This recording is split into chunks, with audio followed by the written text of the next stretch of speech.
Unfortunately, many people don't know how to wait. They want everything at once, and they don't care about everyone around them, which ruins them. My wife didn't have this skill. She wanted wealth here and now, and she didn't care that I was trying. She didn't even support me. Instead, she decided to get herself a rich lover. So have you, and he been intimate? Frank managed to ask, his voice strained, resenting its weakness as much as the distressing news he was receiving. He blinked to conceal his tears, perhaps hoping to wake from this nightmare. But the reality remained. He stood in his living room, gazing at his wife of 4 years, holding hands with a man named Ralph. Ralph appeared and indeed was a former athlete, somewhat of a bully when given the chance, and a successful car salesman. Frank, please, I'd rather not discuss that, Anna replied with a touch of compassion, though she ended up answering anyway. Were there others? Frank pressed. Frank, I mean, during our marriage. Frank, knowing that wouldn't benefit anyone, she said gently, confirming his fears once more. Frank felt like an utter fool, believing he had the perfect marriage, and even boasting about it among his friends. Now he couldn't help but wonder how many of them had been involved with his wife, laughing behind his back as he praised her. I thought you loved me, he whimpered, disgusted by his own vulnerability. And I do love you. You have to believe me. You're kind, compassionate, and loving, and I appreciate that about you. But that's not all I desire in life. Ralph is stronger, more assertive, more traditionally masculine, taking charge instead of just suggesting things. He gets things done, Frank, in various ways. Her smirk and flushed cheeks left no room for misunderstanding. And he's wealthier. Yes, he has more money too. I don't want to spend my life barely getting by until it's over. I want to explore, experience new things, and seize all the opportunities life offers. Frank couldn't fathom a life without his cherished wife. She was his everything. Despite the immense pain she had caused him through her infidelity, he was prepared to humble himself, to forgive her transgressions, and to embark on a fresh journey to repair their marriage. She remained his partner, and he was ready to confront the challenges, even if it meant shouldering some of the blame. Anna, I understand I've been preoccupied with launching my business. Frank, I could have understood that if your business had shown any promise. But it hasn't. You know that as well as I do. Anna, I love you. Once my business takes off, we'll have financial security, he insisted, disregarding her pessimism. In some way I still care for you, Frank, she said, almost convincing herself. But it's not enough. I hate to cause you pain, but our relationship is over. Don't resist it. It will be easier if you simply accept it and move forward. Ralph observed the spectacle with a smirk playing on his lips.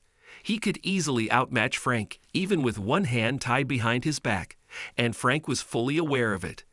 The entertainment for Ralph lay in witnessing Anna intentionally shatter Frank's heart and ego, all the while professing her love for him in her own twisted manner. Take care, all right? I trust you will. You'll find someone else soon enough. Farewell, Frank, she uttered gently yet resolutely. Frank attempted to turn away before his tears betrayed him, but his effort was futile. Anna let out a gasp, and Ralph couldn't help but chuckle. Ralph, Anna scolded him. Doubt crept into her mind once more regarding her actions. Nevertheless, the decision had been made, and she would have to follow through with it. 4 years later, Anna and her husband found themselves standing before a vast, sterile mansion. Both felt tense, realizing that much hinged on this encounter. It was a difficult moment for them both. Eventually, Ralph mustered the courage to ring the doorbell. Anna, the man who answered the door, greeted simply, showing less surprise than she had anticipated at her unexpected visit. Frank, is that you? The man vaguely resembled her ex-husband, but now he emanated wealth. He was dressed in expensive yet casual attire, noticeably leaner and more muscular, altering his posture entirely. Yet there was a subtle air of sadness about him. Please come in, he responded in the same neutral tone. With tentative steps, they followed him into the expansive foyer and then into a living room that exuded a sense of modernity and style, dominated by shades of white. The entire house resembled something straight out of an architectural magazine, yet it lacked vitality, akin to a high-end furniture showroom. Anna found herself torn between feeling pleased or disturbed by the sight. The realization hit her harder the longer she dwelled on it. She had inadvertently disrupted this man's life. It was evident he lived alone. There were no traces of female presence in the house. Despite its luxurious appearance, there was an underlying sense of melancholy. "Frank, how have you been? How's life been treating you since we parted ways? How do I look to you? You seem well, and you've clearly been doing well financially." His tone remained eerily neutral. "Yes, we've all heard about your success. Our old circle probably still finds it amusing." He cut her off. "So what brings you here?" Frank asked. "Frank, I understand if you're not particularly fond of me. Regardless, this visit is purely business, and I believe setting aside our past differences could be mutually beneficial. You see, Ralph has a business proposal," Anna added. "I thought you had no interest in fledgling business ventures," Frank said. "Frank, please don't assume I left you for financial gain," Anna replied. "Didn't you? You claimed you loved me, but money was tight, and you wanted to embrace life fully. Something along those lines." They were both taken aback, Frank said. They anticipated tension, but not these sharp and painful comments, delivered with an irritatingly neutral tone. "Ah, I see." Ralph tried to conceal his disappointment. This was his last hope. Financial ruin loomed if Frank didn't assist him. "However, I will offer you money." "What?" they both exclaimed. "I'll make a deal with you, but it won't be the one you had in mind," Frank said. "I want to borrow Anna for 4 weeks. Just for old time's sake, you know," Frank said, offering a small chilly smile to the desperate couple, the most emotion he had shown thus far. "Oh, Anna, what do you think?" "Well, it appears to be our only option, doesn't it?" She attempted to conceal her profound satisfaction with the proposal, almost feeling giddy. Ralph, as usual, seemed oblivious to such nuances. His focus remained solely on the financial aspect. On the other hand, she noticed that Frank was attentive to everything, retaining the perceptiveness and intelligence that contributed to his economic success. She couldn't help but question her judgment when she betrayed this ideal man for someone like Ralph. "Yeah, it seems that way," Ralph replied, also masking his joy. This was the stroke of luck he had been praying for, the opportunity he desperately needed, and he was determined to seize it. He could endure her absence for a few weeks, though he would miss her deeply. "So when do we begin?" Frank asked. "It's up to you. You'll receive the $25,000 once we commence," Frank assured him. "Would I need to stay here immediately?" "I don't have any clothes with me," she voiced her concern. "Don't worry about that. We'll buy whatever you need," Frank assured her. "We will." "Oh, that's wonderful." Ralph felt uneasy at the revelation. Ever since he convinced Anna to leave her unsuccessful husband, their financial situation had taken a downturn. Money had been scarce, and Anna had accumulated a list of overdue shopping. Ralph couldn't match Frank's financial stability, and for the first time, he empathized with how Frank must have felt when their roles were reversed 4 years ago. "Well, I suppose I could definitely use some immediate financial assistance." "What do you say, dear? Could you stay here right away?" Anna began, attempting to sound more hesitant than she felt. "I suppose I could agree to that." "Do we require some form of agreement?" Ralph asked. "No, Ralph, that wouldn't hold up anyway. I'll just give you the money, and she stays here. Why wouldn't I trust the both of you?" Frank remarked, maintaining that infuriatingly neutral tone. Frank headed to his office, retrieved $25,000 from the safe, and silently passed them to Ralph, consciously avoiding any physical contact. Ralph regarded the bundle as though he'd hit the jackpot. "All right. Thanks, I guess. You can go now, Ralph." Yeah, just wanted to say goodbye to her, you know." "No, she's mine now. You have the money, and the 4 weeks have begun." "What?"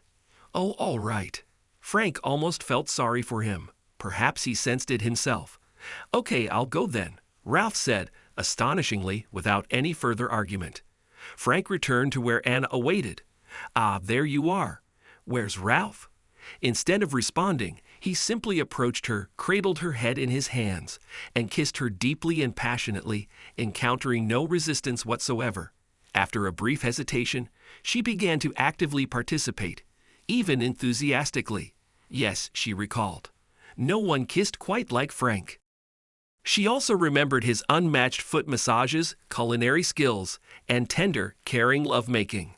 The only thing he lacked 4 years ago was a touch of assertiveness and strength, but she was certain he possessed it now. And of course, money. As he began to conclude what she considered the kiss of the century, she was reluctant to let him go. She could already feel arousal building within her. "Wow," she finally exclaimed, still slightly breathless. "Wow, you certainly haven't forgotten how to do this." "I haven't had much practice, though. Don't tell me no one else. You're the last woman I've been with." "Oh my God. Oh, Frank, I had no idea. I feel." She appeared genuinely surprised. "It doesn't matter. You can make it up to me now." Her smile returned in full force. "Oh yes, boy, am I going to. When do we start? It seems you have me under your spell now." "I do. We start right now." Much to her surprise, he effortlessly lifted her and carried her, the excitement evident in her joyful squeals, as they made their way through the house towards one of the bedrooms. His recently acquired strength was a major turn-on for her. They wasted no time undressing and eagerly indulged in each other's embrace. Anna was astonished by how amazing it felt to reconnect intimately after such a prolonged absence. While her past experiences with Ralph had been enjoyable, the tender caresses, skilled oral pleasuring, and affectionate kisses were sensations she had longed for without admitting it to herself. She craved this intimacy, his selfless dedication to satisfying his partner. She was determined to reclaim her role as his beloved. She wouldn't let him slip away this time. She resolved to make this moment matter just before her thoughts were consumed by the pleasure of her second climax induced by his expert touch. Before she had a chance to reciprocate, he had already initiated intercourse with her in the missionary position. She recognized that she had become accustomed to regularly performing oral sex. It was what Ralph expected, and what she willingly provided him with, frequently. She also recalled that Frank wasn't accustomed to this, which likely explained why she hadn't even had the opportunity this time. She cursed herself for her past behavior. She had lost respect for him, despite his selfless and caring nature. How absurd that seemed now. She was determined to make it up to him abundantly. As he penetrated her, she marveled at how gracefully he had accepted her back, with minimal accusation and open arms. She also noted with approval that his movements during sex were more assertive and commanding than they had been 4 years prior. It was the perfect blend, the old Frank with a hint of Ralph and a considerable increase in wealth.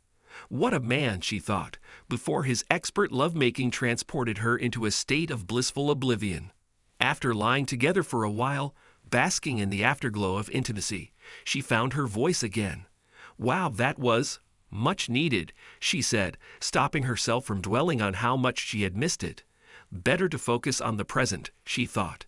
"That was incredible," she added sincerely. "Yeah, it was pretty amazing, wasn't it?" "That was fantastic, Anna."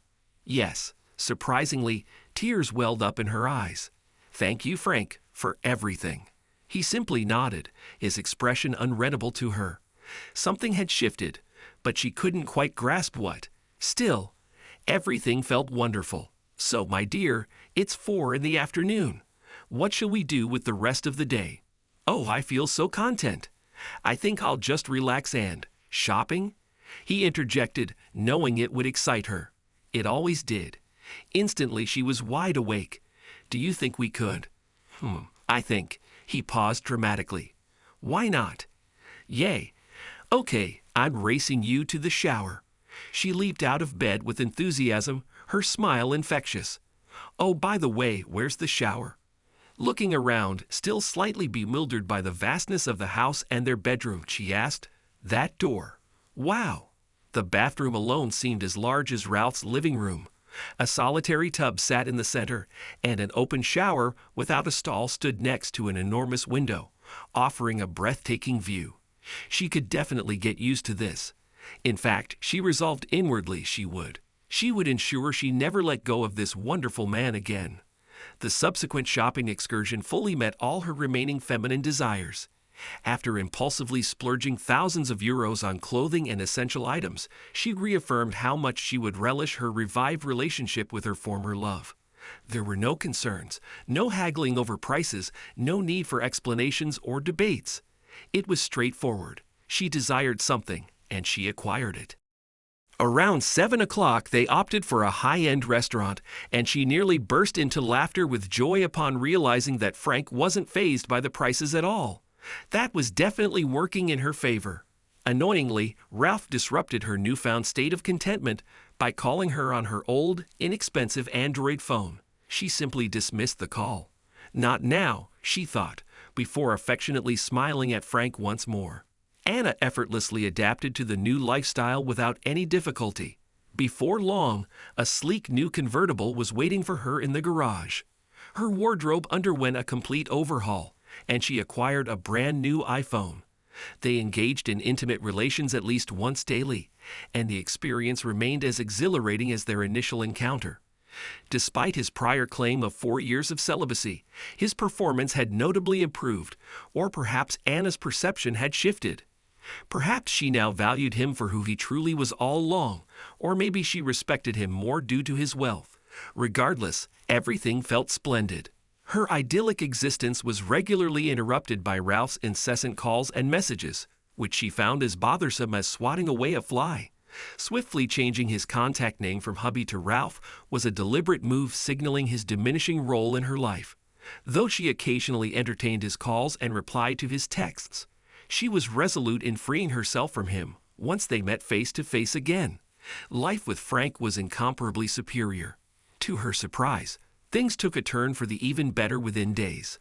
A sizable suitcase awaited her in the center of their bedroom. Anna regarded her new partner with a quizzical expression. Pack what you need, but don't stress over it. We can always acquire whatever else we require wherever we go.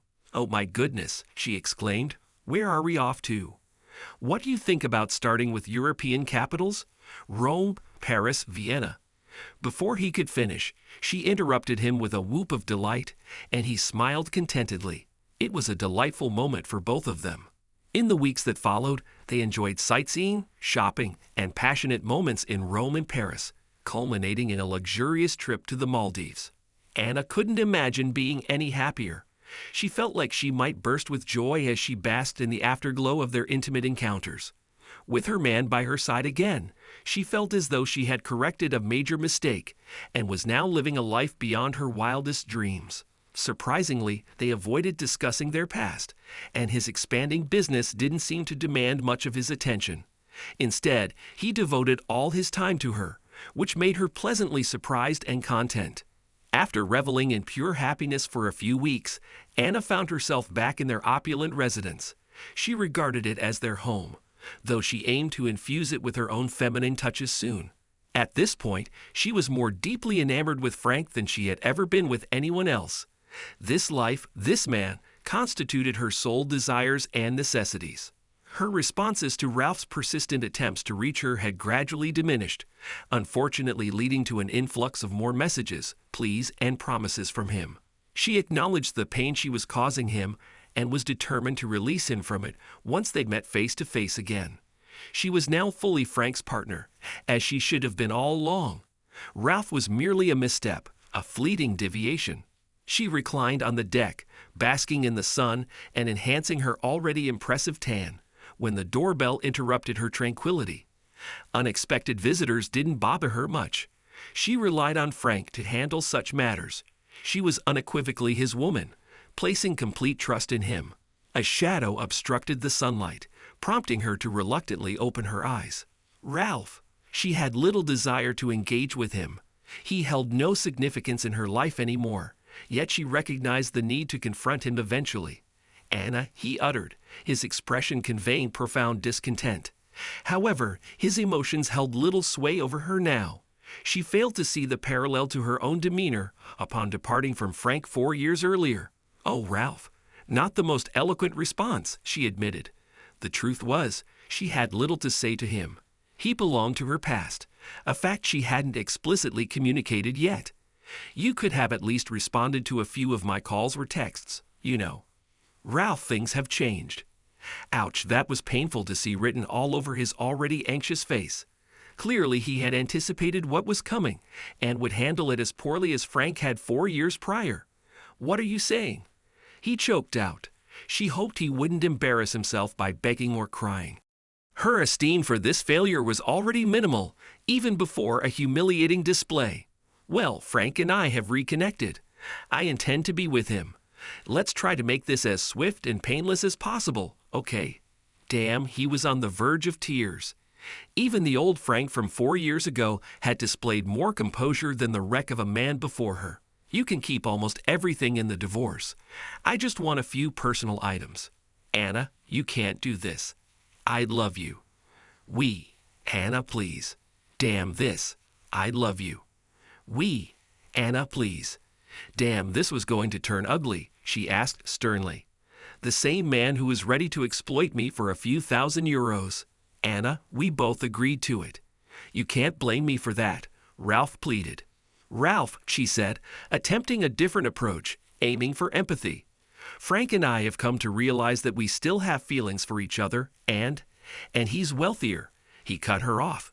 Yes, he's wealthier, but it's not about money. Sure, you left him for me when I had more money. Now the tables have turned and you're abandoning ship again. Well, she struggled to find a valid response. It was a harsh truth. It wasn't the whole story, but it was true. Observing Frank's amused smile on his attractive face as he witnessed the entire scene, she felt a wave of relief. She knew he would once again take charge and navigate them through this unfortunate situation. Her desire to rid herself of Ralph and continue her newfound life surged. Frank, could you please hand Ralph his payment? It's imperative we resolve this swiftly.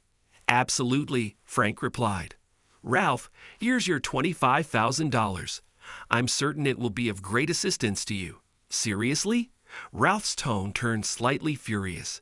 Do you think I'd betray the woman I love for a measly 50 grand? No, but you might rent her, Frank retorted. Then why the talk of her staying with you? She won't be. We had an agreement, and I'm upholding my end. I've had Anna for the agreed-upon 4 weeks, and now you get your money. She's yours once again. Enjoy. Oh, Frank. Anna's voice hinted at unease. Would Frank really let her go after they had shared such unforgettable moments? The 4 weeks have elapsed. I want to express gratitude to both of you for honoring our agreement, Frank stated calmly. Anna's shock was beyond description. Frank, darling, you can't be serious. You're not seriously considering throwing me out after 4 amazing weeks just because of some silly deal with Ralph? Yes, I am. I made a promise to Ralph, and I intend to honor it. Frank, we're finally back together the way we should have been all along. Please, darling, could this really be happening? In a matter of minutes, she went from cloud 9 to utter despair. Have I ever mentioned wanting to reconcile with you? No. I aim to regain my confidence as a man, and I believe our intimacy helped a great deal. You always claimed it was the best you've ever had, and I'm sure you meant it. Ralph winced at this admission. But you failed to acknowledge your own lack of contribution. I was the one making it enjoyable. You were merely the recipient. Now I understand that I can have equally fulfilling experiences with other women. Plus, it strokes my ego that you chose to end things with Ralph for me. I doubt it bodes well for your future relationships, but I'm indifferent to that.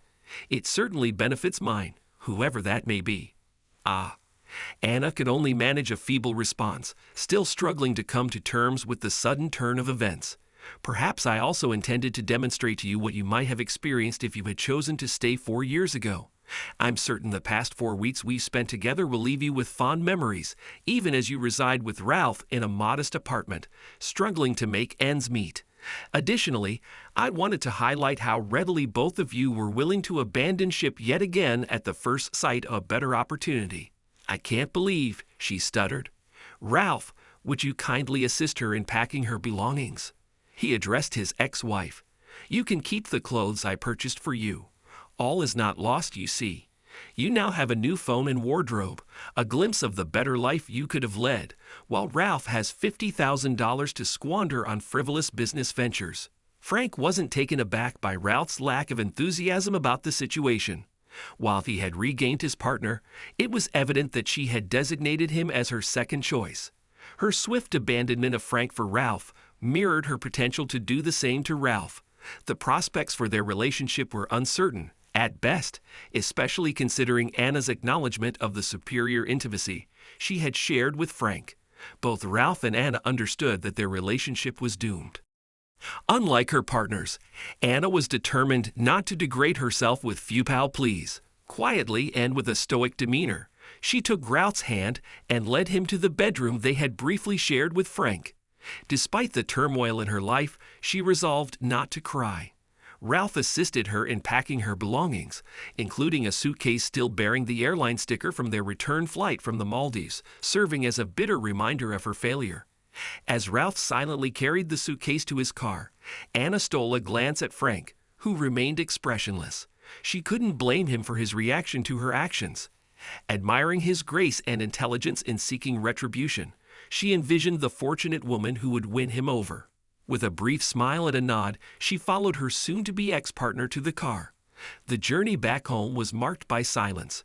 Ralph focused intently on his driving, filled with apprehension that his tenuous self-control would falter. Memories flooded his mind of how arrogant and complacent he had been 4 years ago, when he had snatched this stunning woman from another man he deemed inferior.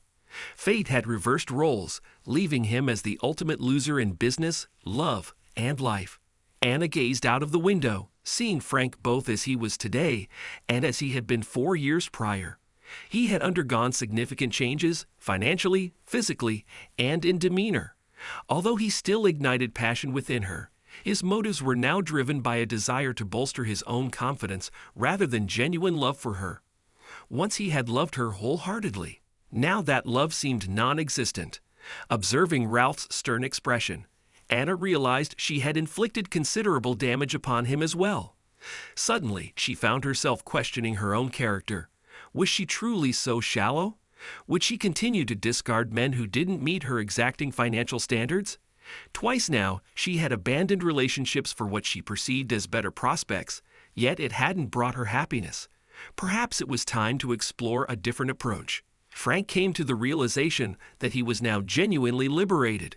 Rather than seeking vengeance, his primary aim had been to rebuild his self-assurance, and he believed he had achieved this with flying colors. He would now embrace the numerous dating invitations that had recently poured in. Among them were women who were far more attractive and affable than Anna could ever be. He wasn't worried about encountering opportunists. Long-term commitments weren't on his mind. It was simply his time to revel in life and have a good time. And that's exactly what he intended to do. Thanks to everyone who took the time to listen to today's stories. If you enjoyed it, please consider liking and subscribing if you haven't already. Feel free to share your thoughts on the events in the comments below. Take care.